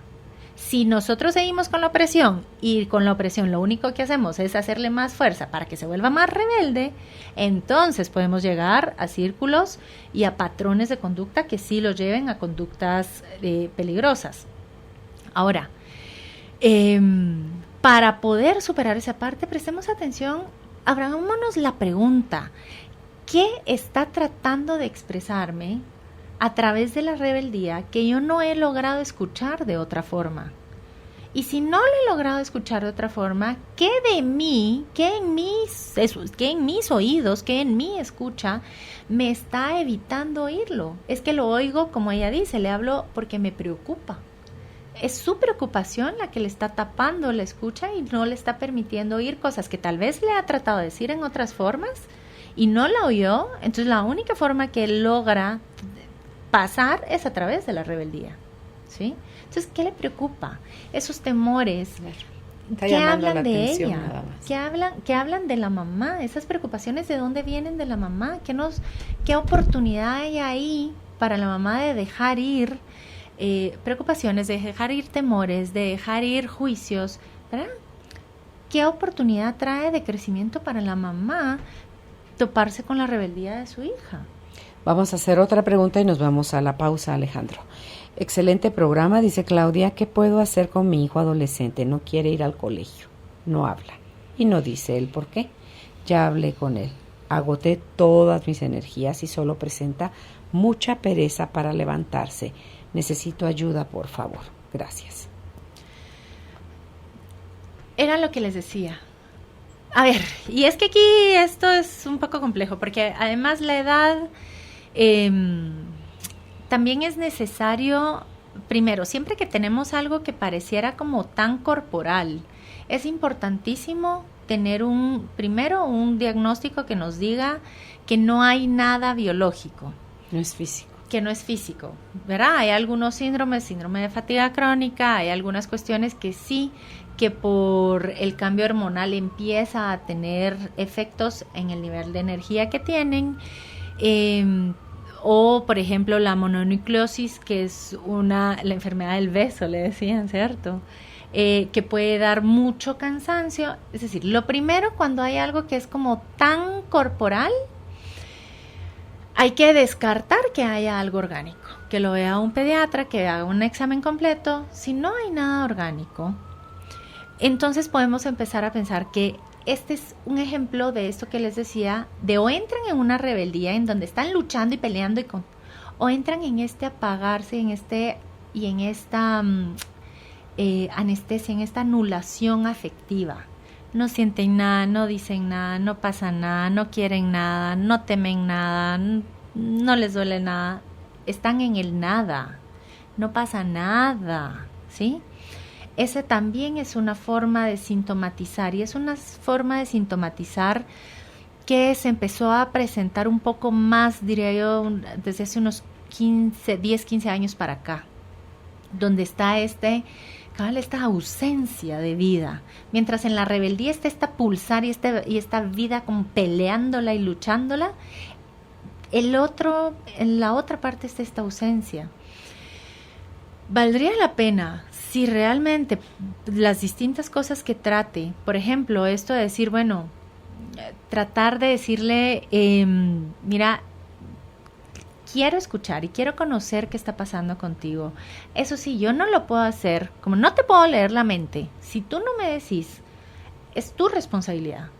Tú no te puedes enojar conmigo porque yo no estoy haciendo las cosas si tú no me hablas a mí, ¿sí? Tu silencio es tu costo y tú eres responsable de ese costo. Yo estoy abierta, puedo escucharte, quiero oírte, y si no pasa nada, la recomendación es que busque a un profesional. Vamos a hacer una pausa. Estamos conversando con la licenciada Julita Alonso. ¿Cómo acompañar a mi hijo adolescente? Es el tema de hoy. Ya volvemos. Sé parte de nuestra comunidad en Facebook. Nos encuentras como Carolina, la mujer de hoy. De regreso ya con Julita Alonso, el tema cómo acompañar a mi hijo adolescente. La siguiente pregunta, Julita, dice: excelente programa, tengo 3 hijos de 16, 14 y 12 años. Tengo 13 años de vivir sola. Hace un año mi hija de 10 estuvo a punto de tener relaciones con un joven de la misma edad. Yo le tenía mucha confianza, pero después de esto no puedo. Hablamos del tema, que no le conviene al muchacho, pero ellos a escondidas se llaman. Según ellos, yo no lo sé. ¿Qué me aconseja? Gracias. Pero yo creo que es precisamente esto que hablábamos acerca de cómo logramos nosotros conectar más allá de nuestras preocupaciones y nuestros temores. Abrir un canal de comunicación que sea efectivo es realmente una de las únicas vías que queda aquí como para liberar la presión que pueda distanciarlas a ellas. Porque ¿qué es lo que usualmente pasa? Y esto lo sabemos. Mientras los papás más se empeñan de separar una pareja, más cohesión les da. Más los une, más los aferra. Entonces, ¿de qué forma se logra abrir esa válvula de conexión entre ellos? A través de tener una plática y un canal de comunicación en el que puedan hablar. Lo que puede hacer obstáculo a abrir ese canal de comunicación es la frase que ya puse: yo confiaba en ella, pero ya no puedo. ¿Por qué? ¿Por qué ella no puede confiar en ella? Es decir, ¿por qué el que casi haya pasado algo, por qué tiene que condicionar su confianza? Porque la ve haciendo cosas a escondidas. Puede ser, como por el ejemplo. mismo muchacho. Y se trata un poquito de esto. ¿Qué hace? Que ¿Qué es hace una de niña, su si hija? tenía 10 y eso fue hace un año, tiene 11 años. Sí, pero... Aunque no entiendo por qué pone 16, Ajá, sí, es que yo creo 14 que y este fue un 12. teclazo. Pero dice, 13 años de vivir sola.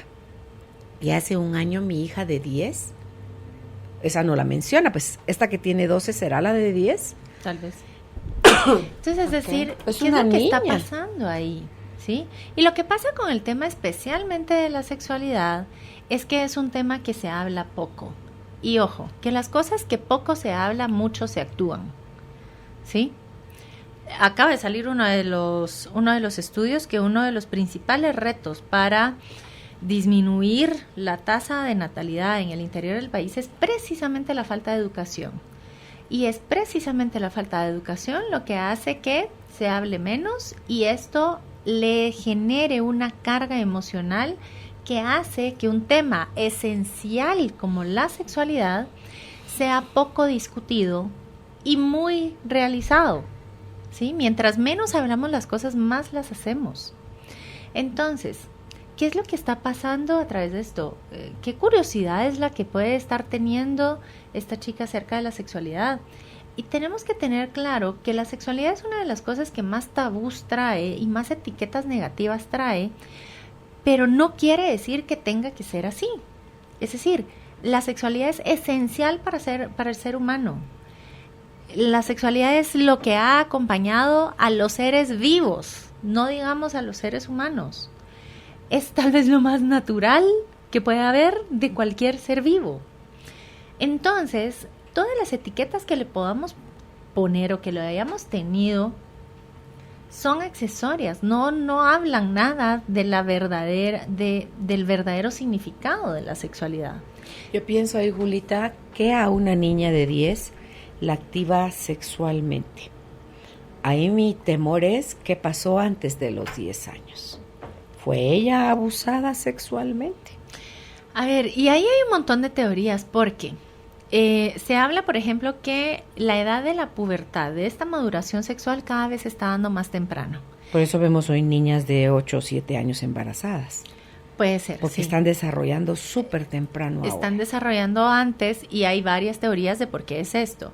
Que sí tiene que ver con las hormonas en la comida, que sí tiene que ver con la exposición visual de altos contenidos sexuales en anuncios, en canciones, etcétera. Hay mucho debate acerca de por qué se está dando más temprano una pubertad, una maduración sexual. Y eso necesariamente despierta la curiosidad mental acerca del tema.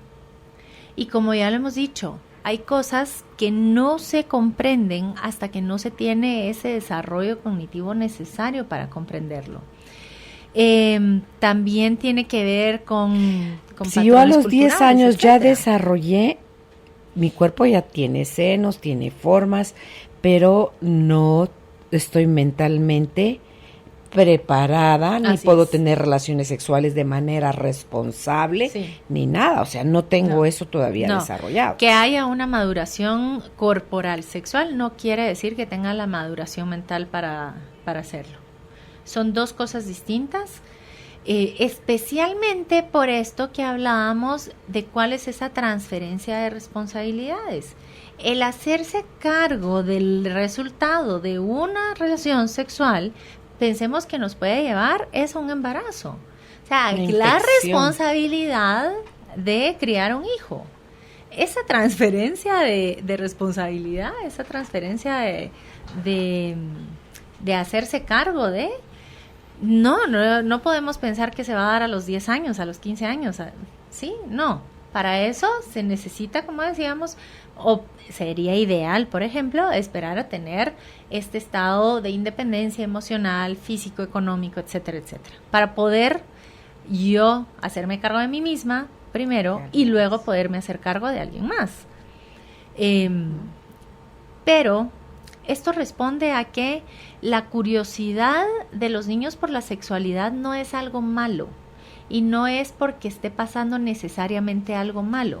A veces surge precisamente por estos fenómenos, tanto biológicos, corporales, como sociales, y que lo pueden estar viendo en el colegio, que lo pueden estar viendo en los videos de música, que lo pueden, ¿verdad? O sea, realmente los niños en esta época están inmersos en una hipersexualización. Veamos las fotos, por ejemplo, de las niñas que salen, o sea, ya quisiera yo ahorita verme tan coqueta como se ven algunas niñas de 9, 10, 11 años. Culturalmente tenemos que reconocer que hay un empuje a la primacía de la sexualidad muy fuerte. ¿Cómo como papás podemos acompañar a nuestros hijos a lidiar con esto, a aprender de esto?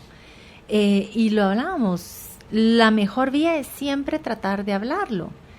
La pregunta es, ¿qué me obstaculiza a mí como papá a hablar esos temas con mis hijos?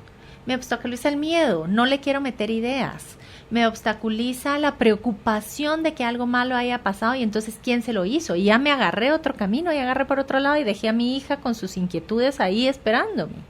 ¿Sí? ¿Qué me obstaculiza a mí como papá a hablar acerca de la sexualidad de una forma efectiva con mis hijos? Un poco porque como no lo hicieron conmigo, ¿cómo lo traslado yo ahora? 1, me tocó aprender a golpes y a somatones. Sí. 2, la idea equivocada de que si yo hablo de ese tema estoy promoviendo la Exacto. promiscuidad. Así es. Cuando hay estudios que demuestran que mientras más informado está un muchacho o una chica, más Mejores retrasan decisiones. el momento de activarse sexualmente. Lo retrasan. Sí. Y disminuyen los embarazos no deseados y disminuyen las infecciones de transmisión sexual. Sí. Entonces, todo eso es resultado de estar informado. Y pueden pasar 1000 cosas. La verdad es que estamos, pues tenemos poca información, pero de repente y el problema no va tanto acerca de si ella desea o no desea tener esa iniciación sexual.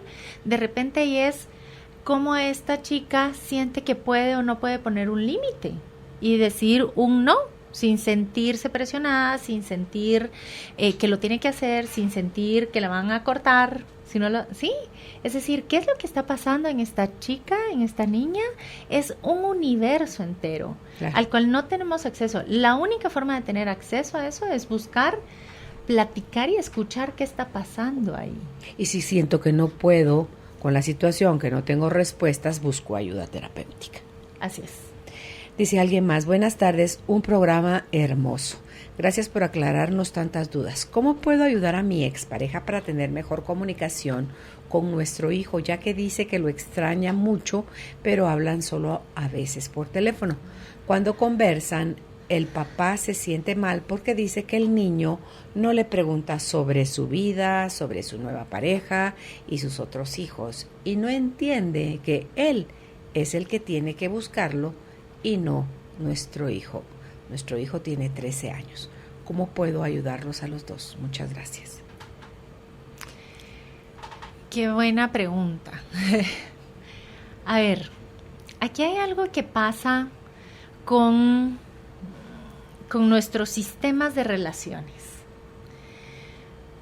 Porque nosotros tenemos capacidad y el poder de cambiar condiciones en nosotros mismos y en nuestra vida.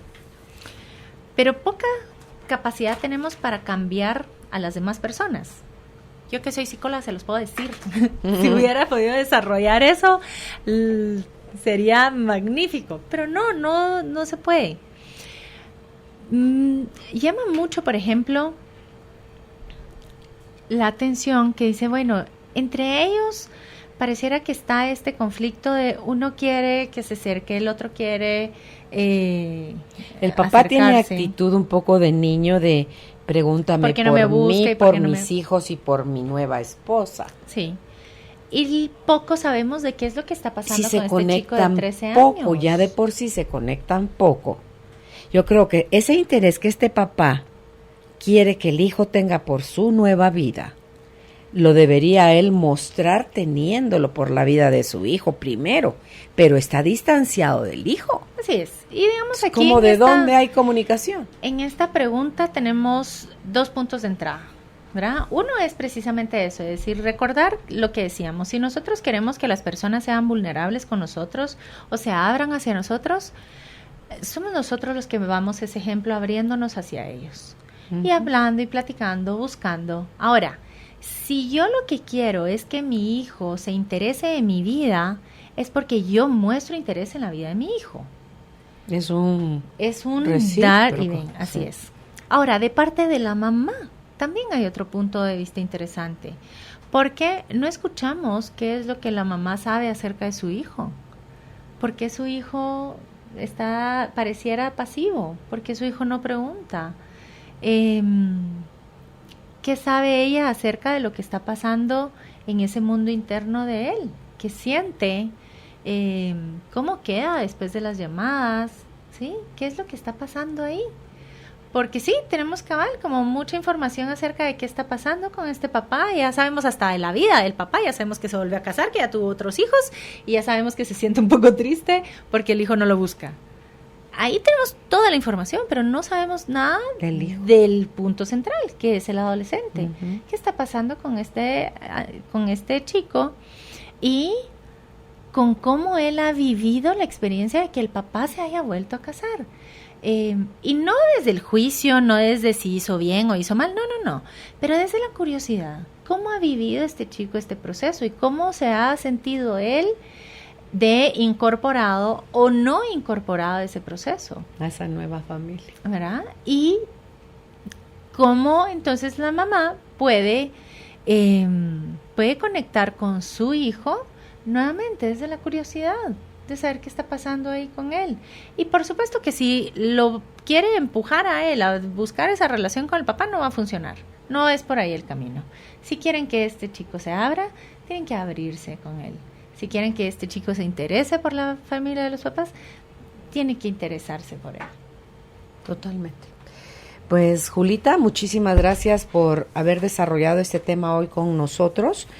La licenciada Julita Alonso, ella es miembro del grupo del Centro Prosame, un grupo de terapeutas, de psicólogos que brindan ayuda profesional a personas que muestran interés por mejorar su vida emocional, psíquica, psicológica, porque todos, ojalá en algún momento quisiésemos ir a terapia, todos lo necesitamos, a veces unos más que otros, pero todos lo necesitamos, y una parte que les limita es no tengo dinero.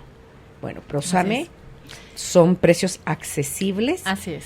Y usted puede contactarla a ella al 2332-3282. Repito, 2332-3282 o buscarles en Facebook como Centro Prosame.